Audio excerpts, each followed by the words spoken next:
يا ربي ومن قلبي كده مني الها صلى الفجر ولف في مصر وحواليها الله. Assalamu alaikum ya ummati rasoul. Me revoilà. Après un voyage de 1 mois, me revoilà. Mes chers frères et sœurs, vous m'avez manqué. Vous m'avez énormément manqué. Mais pendant mon séjour à Médine et à la Mecque, et pendant ma Umrah, j'ai écrit le maximum que je pouvais. J'ai écrit ce que j'ai fait, ce que j'ai vu et ce que j'ai admiré. Mes chers frères et sœurs, aujourd'hui vous allez connaître une nouvelle face de moi. Vous allez connaître qui je suis réellement, ce que je fais dans la vie réellement. Vous allez comprendre pourquoi je m'attache autant à l'islam. Tout commence en 2000, alors que j'étais âgé que de 4 ans. Ma mère fit son premier voyage à la Mecque pour accomplir son premier hajj. Alors que j'avais que 4 ans, une semaine avant le départ de ma mère, je lui disais « Ya Ummi, où vas-tu » Ma mère me regarde et me dit « Oh mon fils, je vais vers la meilleure destination. Je me dirige vers la Mecque. Sais-tu ce qu'est la Mecque » Non maman, je ne sais pas. Un jour tu sauras. Et le jour de son départ, je me suis toujours demandé où allait ma mère. Que voulait signifier le mot Mecque? Ce qu'était la Kaaba. Et je ne sais pas pourquoi je me mis à pleurer. Peut-être parce qu'elle partait. Peut-être parce qu'elle partait. Mais je ne pense pas. Pour tout vous dire, lorsque ma mère est partie pour son premier hajj, en moi s'est installé un grand chagrin. Même le fait de vous en parler, j'ai les larmes aux yeux. En moi s'est installé un grand chagrin. Je ne pouvais pas me dire que ma mère allait partir pour plus d'1 mois. Je ne pouvais pas me dire que ma mère partait pour quelque chose de meilleur que moi.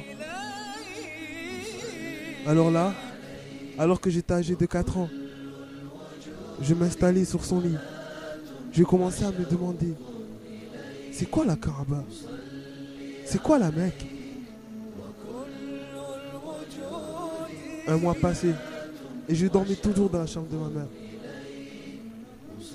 1 mois et demi est passé. Et là, je me demandais où était ma mère. Quand est-ce qu'elle allait revenir? Mais elle n'est toujours pas revenue. Un jour, je sortis de l'école. Je décroche le téléphone. Allô, c'est qui? Et là, j'entends la magnifique voix de ma mère. Assalamu alaikum ya mon fils. Subhanallah. Ma mère qui était partie pour 1 mois. 1 mois et demi. On me disait simplement qu'elle est toujours en vie et qu'elle va bien. Mais j'aime plus l'attendre. Et là, j'entends sa voix. Et elle me dit qu'elle revient dans 1 semaine. Alors je suis encore plus heureux. Je patiente 1 semaine. Et le téléphone ressonne encore. C'est encore ma mère. Je dis, maman, c'est quand que tu reviens? Elle me dit, jeudi, dans 3 jours, mon fils. Notre avant a un problème, il va venir. Je patiente encore 3 jours. Et je rappelle ma mère. Maman, c'est quand tu reviens?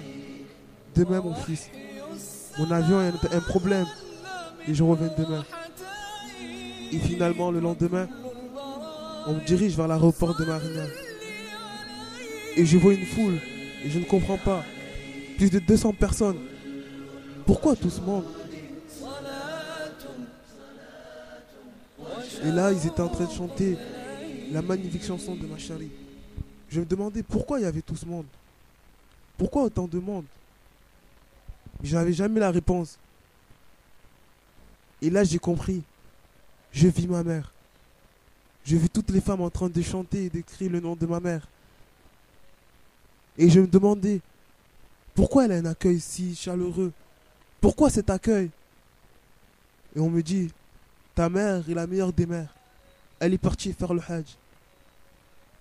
Mais je ne comprenais toujours pas ce que voulait dire le mot Hajj. Malheureusement. Je lui ai demandé à ma mère, oh maman, où es-tu? Où es-tu passé pendant tout ce mois? Elle me répond, oh mon fils, j'étais vers la meilleure des destinations. Oh mon fils, j'étais vers la meilleure des destinations. J'étais à la Mecque. Et là, elle commence à me montrer des photos de la Kaaba. Et je lui questionne. Elle me dira, t'inquiète pas, un jour tu iras. Tout se déroulait normalement. J'allais à l'école, je revenais, je retrouvais ma mère. Et l'année qui a suivi, ma mère me dit encore qu'elle part à la Mecque. Mais cette fois-ci, c'est avec sa mère. Et ma mère est encore repartie.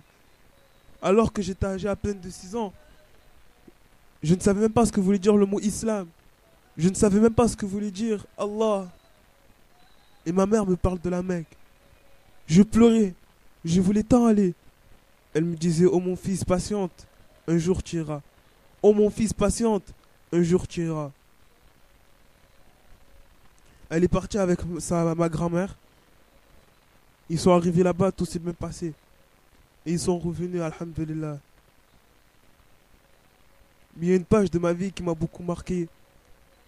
En 2005, ma grand-mère est morte, subhanallah. Inna lillahi wa inna ilayhi raji'un.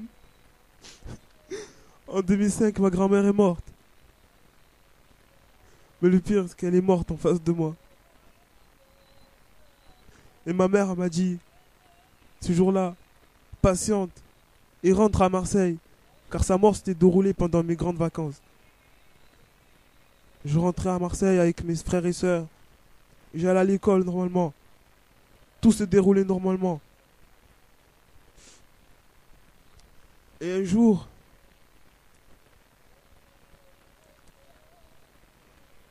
c'était vers le mois de février, ma mère me dit, oh mon fils, est-ce que ça te dirait d'aller à la Mecque? Oh mon fils, est-ce que ça te dirait d'aller à la Mecque? C'est un rêve qui devenait réalité pour moi. Aller à la Mecque, subhanallah. Ma mère m'a demandé, est-ce que je voulais aller à la Mecque? J'avais grandi pourtant. Je comprenais ce qu'était l'islam. Je m'attachais à l'islam. J'ai compris ce qu'était la Kaaba. Ce que ça faisait d'aller là-bas.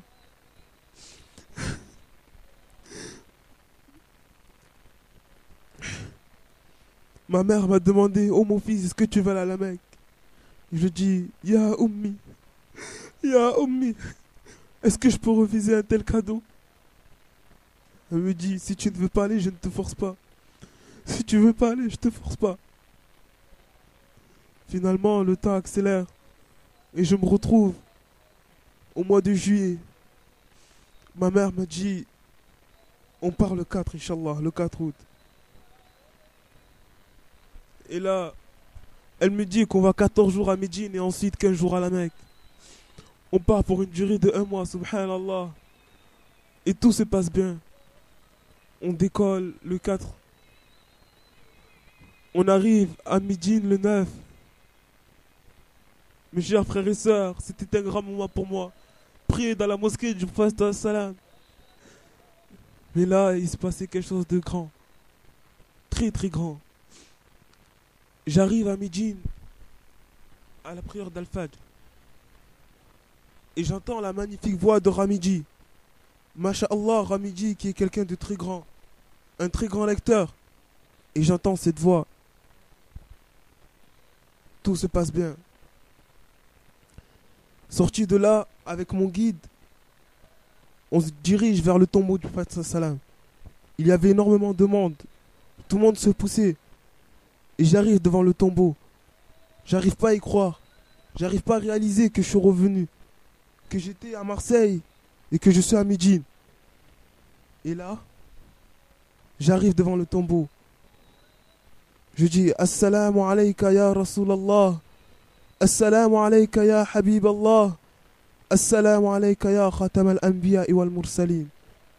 Mes chers frères et sœurs, Assalamu alaykum wa rahmatullahi ta'ala wa barakatuh.